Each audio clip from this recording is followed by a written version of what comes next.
자, 이번 강의 주제는 인정입니다. 이 인정이라는 단어는 정보보호론 관련 교재에서 가장 많이 등장하는 내용입니다. 왜 이 보안 관련해서 인정이라는 단어가 가장 많이 등장할까요? 자, 그 이유를 살펴보도록 하겠습니다.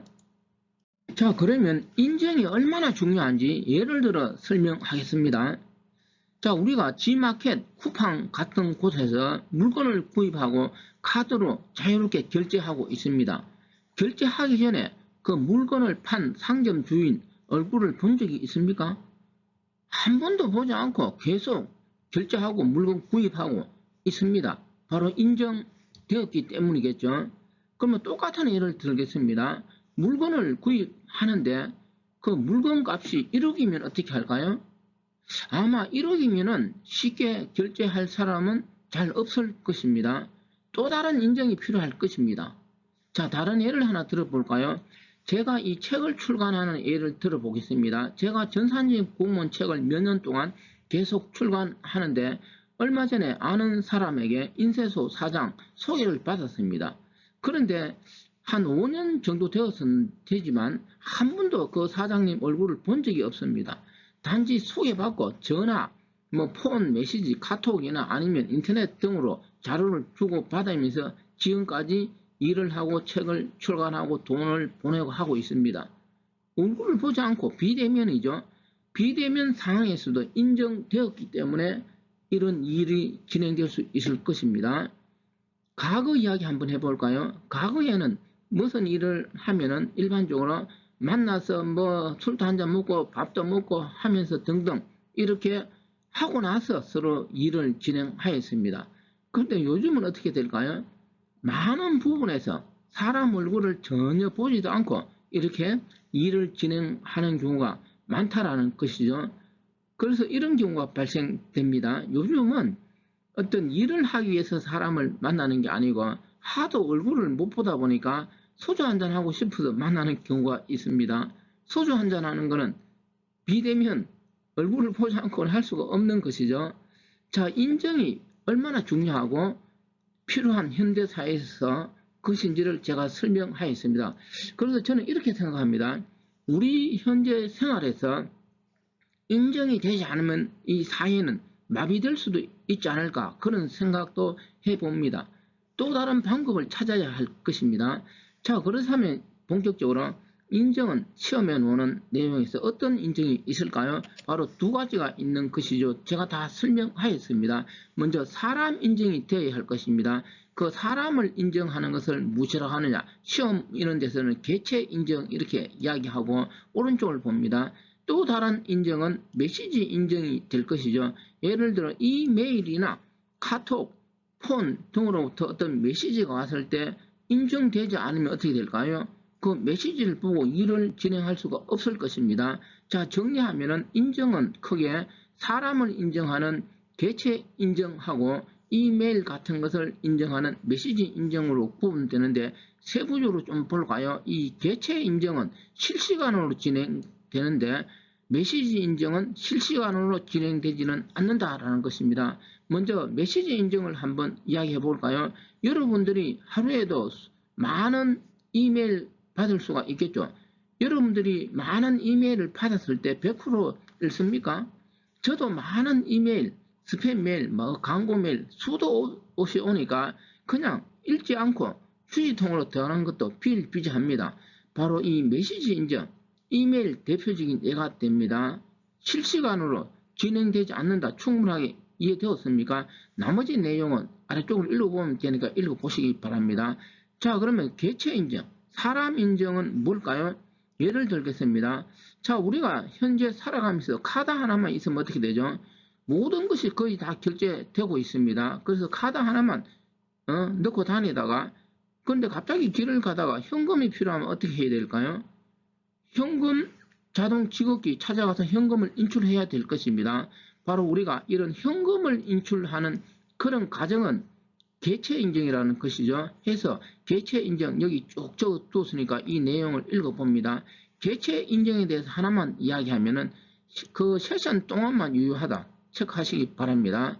자, 그러면 사람을 인정하든 메시지를 인정하든 그 인정하는 방법은 여러 가지가 있겠죠. 아래쪽을 봅니다. 바로 인정을 하기 위해서 사용하는 대표적인 게 뭐냐? 전자서명을 이용하는 것입니다. 이 전자서명은 시험에 많이 출제되고 있습니다. 해서 뒤에서 상세하게 설명할 기회가 있고 여기서는 간단하게 정리합니다. 전자서명이 제공하는 핵심 세 가지가 바로 인정, 부인 방지, 데이터 무결성입니다. 아무튼 이 내용은 여기서는 간단하게 정리하고 세부적인 것은 뒤에서 살펴보고 한 번 더 이야기합니다. 우리가 은행에서 송금할 때 어떻게 하죠? 송금할 때 전자서명을 하는 것이죠. 그거는 바로 인정을 하기 위한 것입니다. 자, 또 다른 추가 예를 들면 은행에서 송금, 돈을 보낼 때 전자서명만 합니까? 그렇지 않죠. 요새는 인정을 어떻게 할까요? 한 가지만 사용하는 것은 아니죠. 두 가지, 세 가지 이렇게 사용하기도 합니다. 예를 들어 은행에서 인터넷 뱅킹 하는데 내가 서명했는데도 무엇이 오는 거죠? 전화가 걸려와서 확인도 하죠. 어떨 때는 폰으로 어떤 번호 숫자 4자리 또는 6자리 입력하라고 합니다. 입력해야만 인정이 되어서 돈이 송금되기도 합니다. 그만큼 지금 우리 사회생활은 어떻게 될까요? 비대면화에서 무언가가 많이 진행되므로 인정은 그만큼 중요하다. 자, 여기까지가 인정이 얼마나 중요하냐 설명하였습니다. 자, 그러면 인정 관련 문제 기출 하나 풀어봅니다. 자, 문제 1번 제가 여기 2014년 지방구급이고 그리고 2022년 국가구급 이렇게 기술하였는데 이 내용이 지방구급, 국가구급에서 똑같이 출제된 건 아니고 인정이라는 내용으로 매우 비슷하게 출제되었을 때 기출 문제에 대해서 제가 이렇게 2개, 3개 적기도 합니다. 참고해서 내용 보시기 바랍니다. 자, 그리고 이 기출문제 분석할 때는 제가 문제를 다 읽지 않고 핵심 내용만 이야기합니다. 여러분들이 정확하게 읽어보아야 합니다. 자, 그러면 첫 번째는 무슨 내용일까요? 대학에서 정등, 주민등록번호, 민감한 정보 이런 내용이 나오는데 이거는 민감한 정보는 남이 알아서는 안 되겠죠. 바로 이 기밀성 관련 내용. 그래서 주어진 문제 인정성을 보장하는 사례. 올바른 건 아니겠죠. 그래서 틀렸다는 것이고, 자, 두 번째는 병원 이야기가 나오는데, 예를 들어 볼까요? 자, 예를 들어 내가 코로나에 걸렸다. 또는 내가 감기에 걸렸다. 이 코로나하고 감기는 어떻게 되죠? 비슷하기 때문에 코로나인지 감기인지 헷갈리지 않습니까? 이런 것처럼 내가 코로나에 걸렸는데 감기, 거꾸로 감기에 걸렸는데 코로나, 이렇게 내용이 바뀌어서는 안 되겠죠. 이런 걸 우리는 무엇이라고 할까요? 바로 무결성에 대한 것이다 이렇게 이야기합니다. 그 다음 세 번째 내용을 읽어보면은 정당한 사용자, 어떤 송금 은행에서 이런 내용 바로 인정이 되어야 할 것입니다. 해서 3번 내용이 뭘까요? 인정성을 보장하는 사례가 되는 것이죠. 자, 마지막 4번 읽어보시기 바랍니다. 4번 내용은 뭘까요? 접근할 수 있어야 한다. 예를 들어 내가 은행에 돈이 100억이 있다라고 가정해 보겠습니다. 근데 내가 접근해서 사용 못하면 어떻게 될까요? 그 100억은 무용지물이 될 것입니다. 바로 그런 내용이 4번 항목 내용입니다. 자, 그러면 또 다른 문제 하나 살펴봅니다. 문제 2번인데 2016년 국회 구급에서 출제된 내용입니다.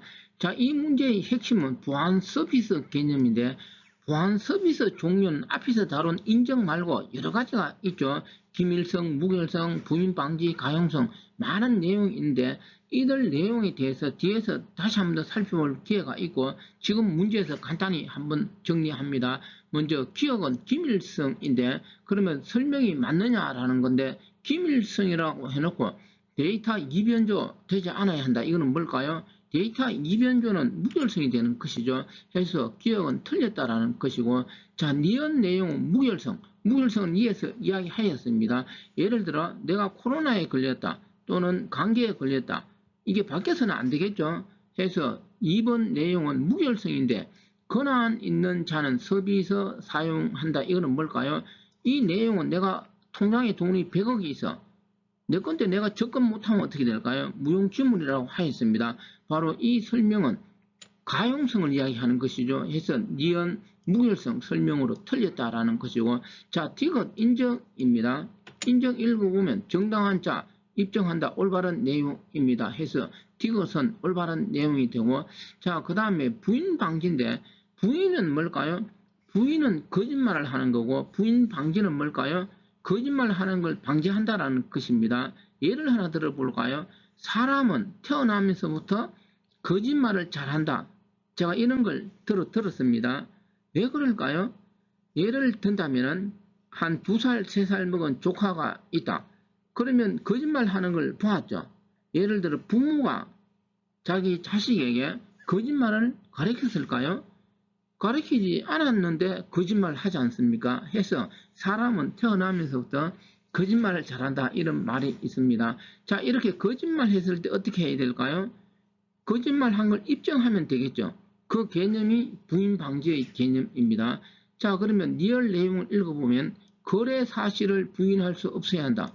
바로 올바른 내용이 되겠죠. 예를 들어 은행 인터넷 뱅킹 송금 해놔놓고 은행에다가 내가 송금 안 했는데 왜 내 통장에 돈이 줄었습니까? 이렇게 거짓말을 할 수 있겠죠. 그러면 은행에서 어떻게 해야 될까요? 그 거짓말 한 걸 입증하면 되겠죠. 그 개념이 뭘까요? 부인 방지입니다.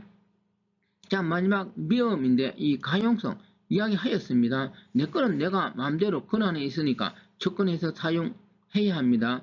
그런데 무엇이라고 설명되어 있습니까? 비인가자에게 메시지를 숨기다. 뭐를 숨긴다는 건 뭘까요? 기밀성이죠. 해서 리얼은 틀렸습니다. 해서 주어진 문제의 답은 4번이라는 걸 알 수가 있습니다. 자, 이번 강의 내용은 인정이었습니다. 그런데 중요한 것은 인정 이 내용이 결코 어려운 것은 아니지 않습니까? 해서 제가 강의 진행하면서 문득문득 어렵지 않는 이런 내용을 열심히 강의 진행해야 할까 이런 자괴감이 들 때도 있습니다. 그런데 우리는 시험에 출제되는 것은 쉬운 내용이라도 차근차근 진행하는 것이 중요하다라는 생각을 합니다. 해서 쉬운 내용도 빠뜨리지 않고 진행하도록 하겠습니다.